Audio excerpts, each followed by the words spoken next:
Magandang araw guys, no? Bali nag-upload ulit tayo ng bagong video regarding sa Wi-Fi related issue na na-encounter natin. Okay.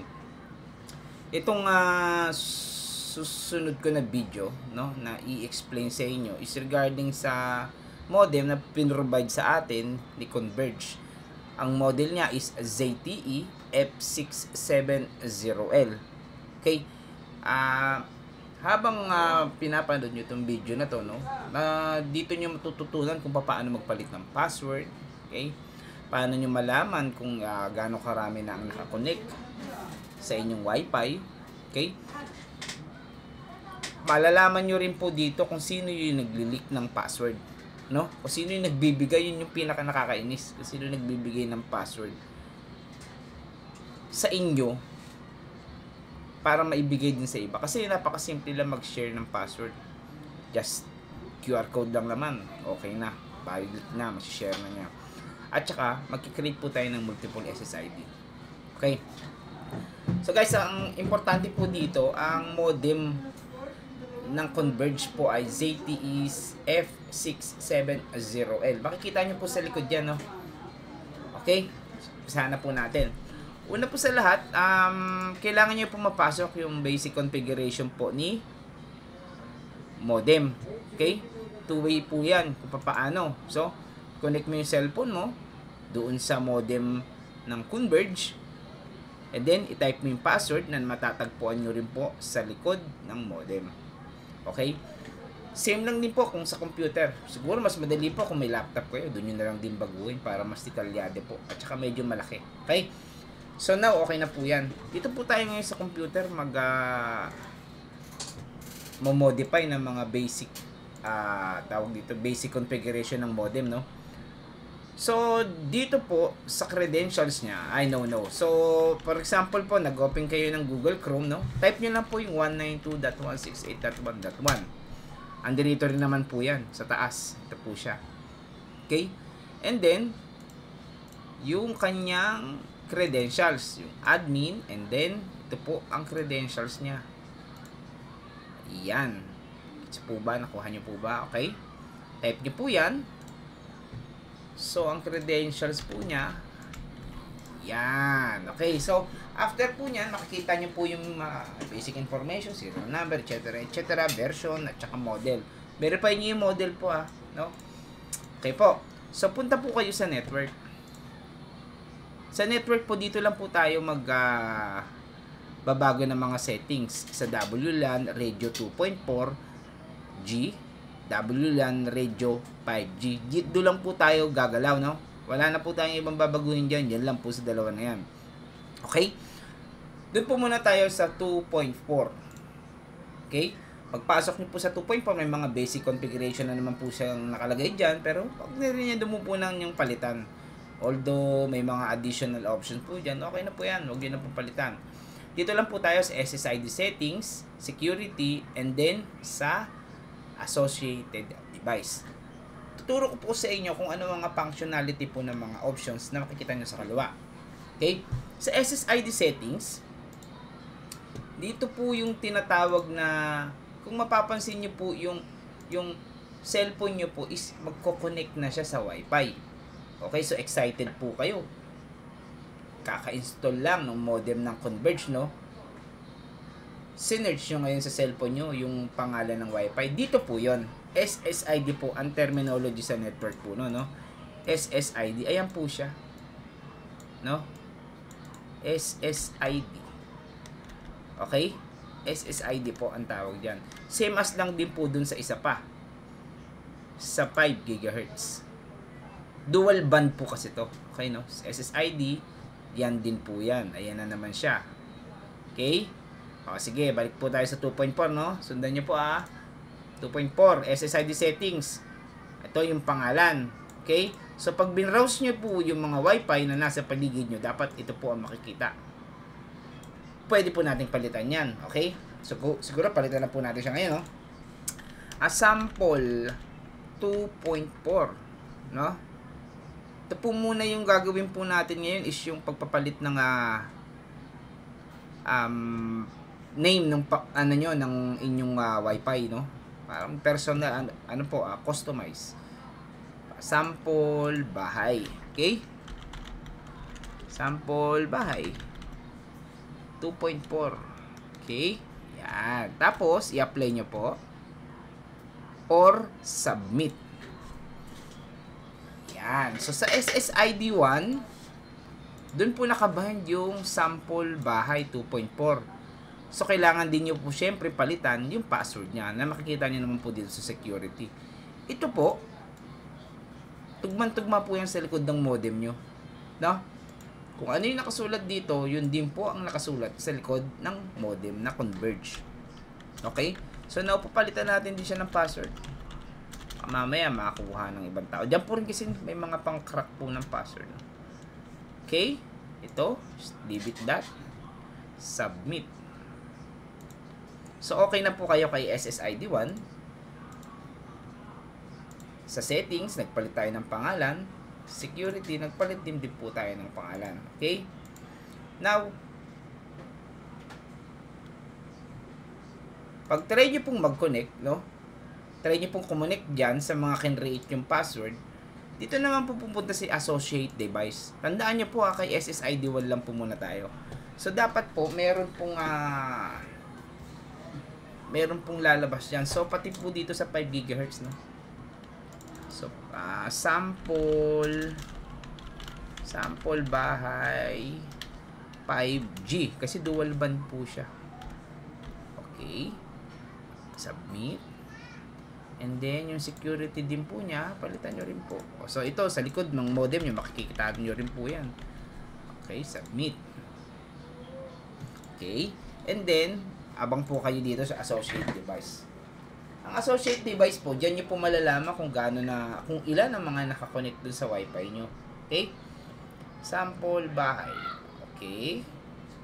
Type natin yung password. No? Hindi ko na maipakita sa inyo pero tinatry ko i-connect yung aking cellphone.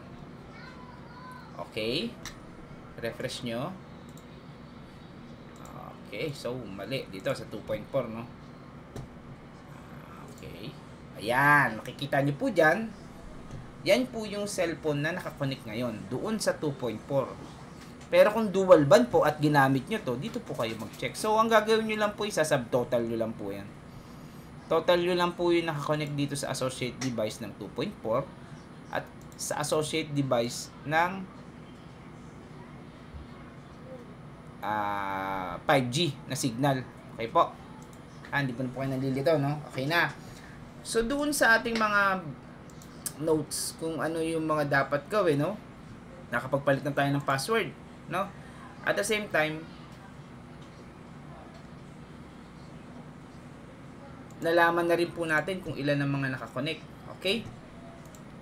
Yun lang po yung dalawa na paraan kung paano magpalit ng password at saka wifi name doon sa Converge na F670L, no?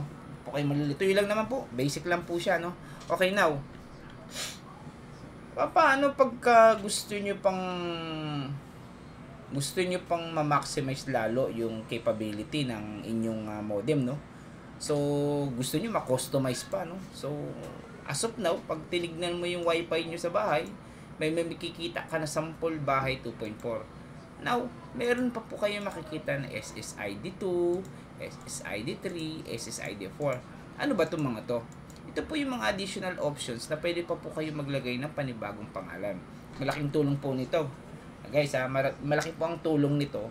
Isa po ito sa pamamaraan kung paano nyo po malalaman kung sino ang nag-leak ng inyong password. Kung sino nagbibigay ng password dun sa inyong mga sa modem na provided ni Converge, no? Isa po ito sa nakakatulong sa kanya. Okay. So, paano ba to? Paano pag gamitin itong mga to? No? Dalawa po yan. Meron din po sa 5 GHz, dual band. Okay? Sige, ganito po para malaman natin yung sample. Paano po ba mag-work itong SSID settings? Siguro gagawa po ako muna ng basic lang na no? Na tawag dito na diagram kung paano ang gusto natin maging output, no? Okay? Po tayo rito, no? So, isi-converge po Okay? Sa Converge po, yan, yung pinaprovide sa inyo ni ni Converge na modem. Okay? Yung mga basic lang po na work, kung paano siya gumagana, lagay mo yung ito lang naman SSID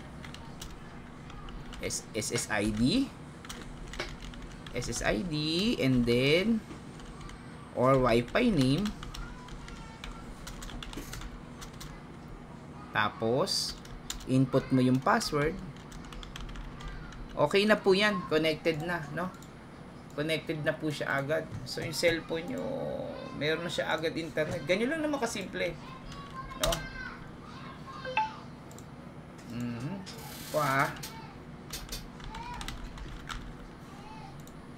Okay.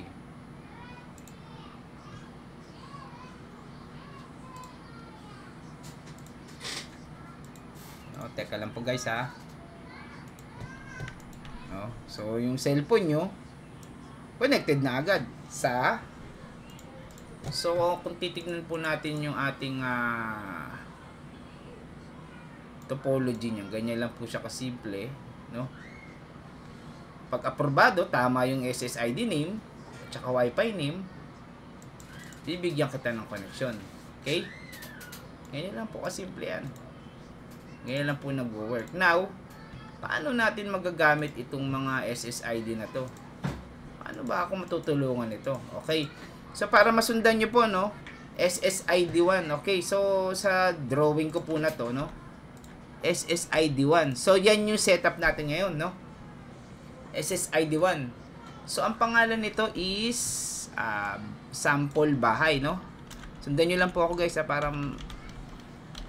sample bahay 2.4. Okay? So, ganyan yung setup ng ating modem ngayon as of now, no? Okay. Now, ito po ang kinagandahan dun sa may mga multiple SSID, no?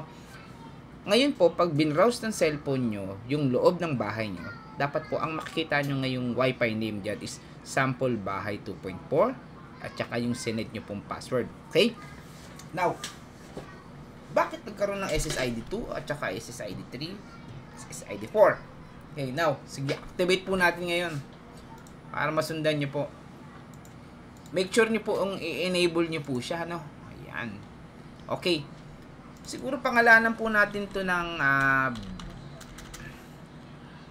Kids Wi-Fi. Kids Wi-Fi 2.4. Then, apply natin. Yung security po niya, siyempre, select nyo rin po yung SSID 2 para magkaroon po ng password yung ginawa nyo bagong Wi-Fi name or SSID. So, ganun din ulit.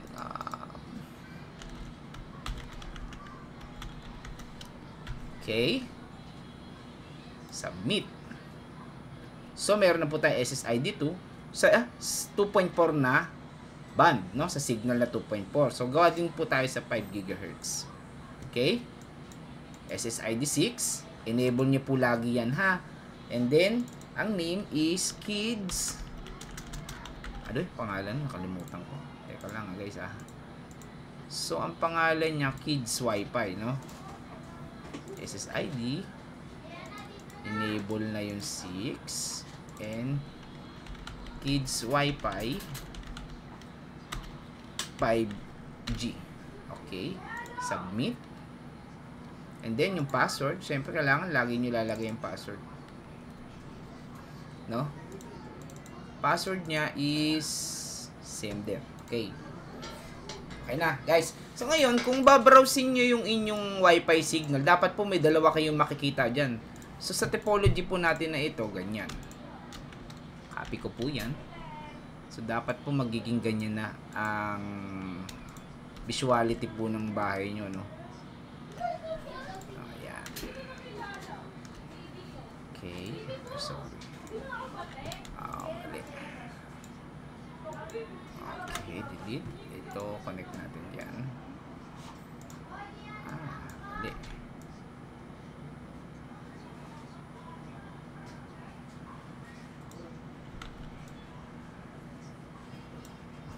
ating lagyan. Gulo lang. So, ganyan dapat siya. So, sa SSID 2, nilagay nyo yung Kids Wi-Fi 2.4. So, magkakaroon na po kayo ng panibagong Wi-Fi name dun sa loob ng bahay nyo. Okay? Kasi malaking pong tulong nito, no? Kung medyo may doubt po kayo dun sa inyong lugar, na bakit laging nalalaman ng tao yung password nyo, no? Sino ba nagsishare? Sino ba ang culprit dyan at bakit nasishare yung password? Ganito po yan, guys, no? Dito po pumapasok yung ating associated device. Associated device, ibig sabihin yung connect na mga cellphone, dito nyo po siya makikita. So, 2.4 at saka sa 5 GHz, no? Okay. So, now, tatandaan nyo po si SSID 1. Ayan po yung sample bahay, no? Na signal. Sa WLAN radio 5 GHz naman po, yan naman po yung sample bahay 5 GHz, no? 5 GHz. Mali. 5G. Okay, yan. Sige, sample lang po natin, no? Malalaman nyo po kasi dito kung sino yung nagli-leak ng password nyo. Ganito po yan, no? So, dalawa na po yung Wi-Fi name sa loob ng bahay nyo. Kayo po, dito kayo kumonek sa sample bahay 2.4. Personal nyo na pong Wi-Fi to. Personal pong Wi-Fi name nyo to. Huwag nyo po ibibigay yung password nito. Sa inyo lang po yan. Para ma-imbestigahan po natin kung sino ba ang nag-leak yung password. Kasi siyempre po, kayo magsiset up nito, no? Kayo magpo-provide ng mga information sa base sa tinuturo ko. Okay? Now, dito nyo po malalaman yan sa associate device. Okay? For example po,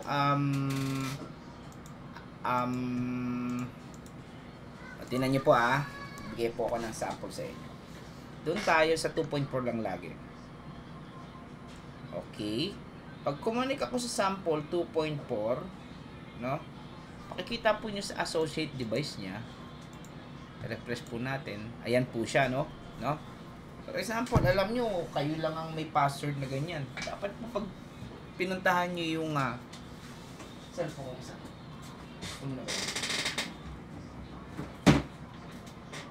Dapat pa pag pinuntahan nyo yan, kaya isa lang ang aparato na nakikita nyo dyan.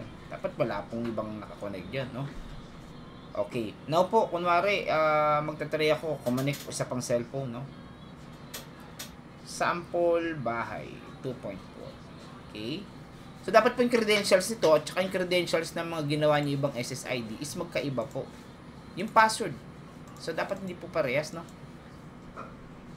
Ibahin nyo rin po siya. Okay. Ayan. Kung titignan nyo po sa associate device, dalawa na po siya.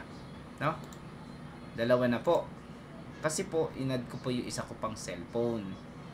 Dalawa na po siya. So, kung araw-araw nyo pong monitorin to, makikita nyo po yung mga dapat lang na nakakonect. Now, dito nyo po malalaman, kasi mas secure po to dahil, kunwari, alam nyo, sobrang dami na nang nakakonect na password, hindi nyo na po kailangan palitan yung lahat ng cellphone nyo sa bahay. Mamimili lang po kayo ng SSID. For example, sa kids, upon monitoring nyo, dito, yung kids, yan, yung kids wifi, parang naramdaman nyo is nag-leak yung password nung sa anak nyo. Pag nagpalit po kayo ng password, yung kanya na lang po. So, hindi nyo na po kailangan pang i-type lahat ng cellphone nyo sa bahay. Hindi nyo na po kailangan po papalitan pa lahat ng password nyo sa bahay. Yun sa kanya lang po. Yung sa mga bata lang po.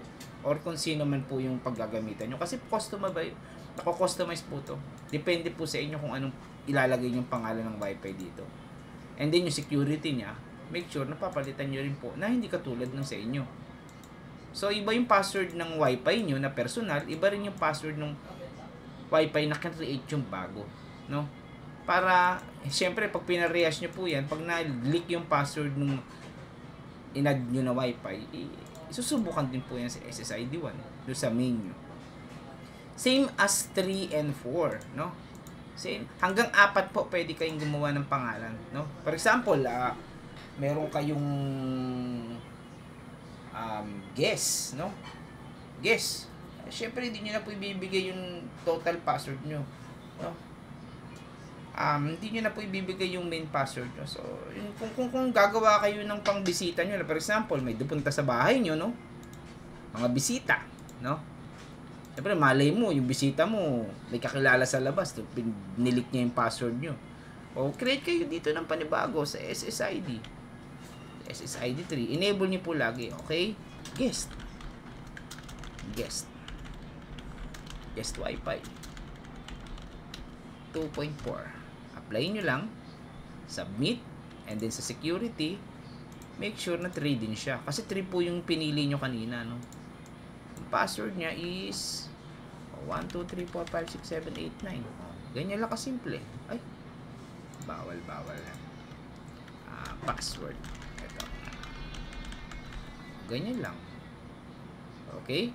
So, pwede din na pong hindi nyo na i-on to. Total, bisita naman po sila. Hindi naman po siguro sila kukonsumo ng malakas na internet. Kahit yun na lang po, wag na po kayong gumawa ng panibago dito sa 5G, no? So dapat po pag binrowse ng customer niyo yan, ay ng guest nyo, lalabas po yung SSID na guest Wi-Fi 2.4. Sample po natin, no? Associate device po ulit, no? As of now, wala na pong connection kasi tine-terminate po niya pagka walang activities, no? Guest Wi-Fi. Okay. Guest Wi-Fi. Punta po kayo sa 3 kasi doon po tayo nag-create. Ayan po siya. Diba po? Anytime, pwede nyo palitan ng password. Itong part na to. Para sa mga bisita nyo. Palitan nyo ng palitan. Ang kinagandahan po nga kasi nito, hindi nyo na kailangan, kunwari nagpalit ka ng password, doon lang sa pangalan ng Wi-Fi na yun. Hindi mo na kailangan palitan pa ng password dun sa'yo. Kasi yung sa'yo is nasa ibang Wi-Fi nakakonect. Ito sa'yo yung una. Same as sa 5 GHz, no? Okay. Ganyan lang naman po siya kasimple, no? Ngayon, paano mo malalaman kung nag-leak yung password mo? For example, nakuha yung sa cellphone ng anak mo, no? Hiniram sa labas. Yung pala, i-scanin yung QR code para makakonect sa Wi-Fi nyo. Punta lang kayo sa kids. SSID 2. Dito sa SSID settings. SSID 2 nyo kids. Diba? O, punta kayo sa associate device. Punta kayo sa SSID 2. So, kung ang alam nyo, 3 lang anak nyo, dapat 3 lang nakakonect dyan. Okay? Kung 4 cellphone nila, 4 lang dapat nakakonect dyan. Ganun po yung basic settings nito. Nung ganitong diagram. No? Hindi lang po kasimple kung paano nyo malaman kung papaano at kanino nang gagaling yung leakage ng password ng inyong modem. Okay po? Simple lang po yan. Ano lang po, pa-share and subscribe na lang din po dun sa video natin. At the same time, pwede rin po kayo mag-suggest ng mga kung ano po yung gusto nyo i-suggest or gusto nyo yung topic na susunod. Susubukan ko pong makakuha ng ibang model ng modem ng iba't ibang internet service provider para makagawa din po ako ng way kung paano po yung ganito ring settings. Pero mostly pare-parehas lang naman po sila. Okay po, maraming salamat po. Bye-bye po.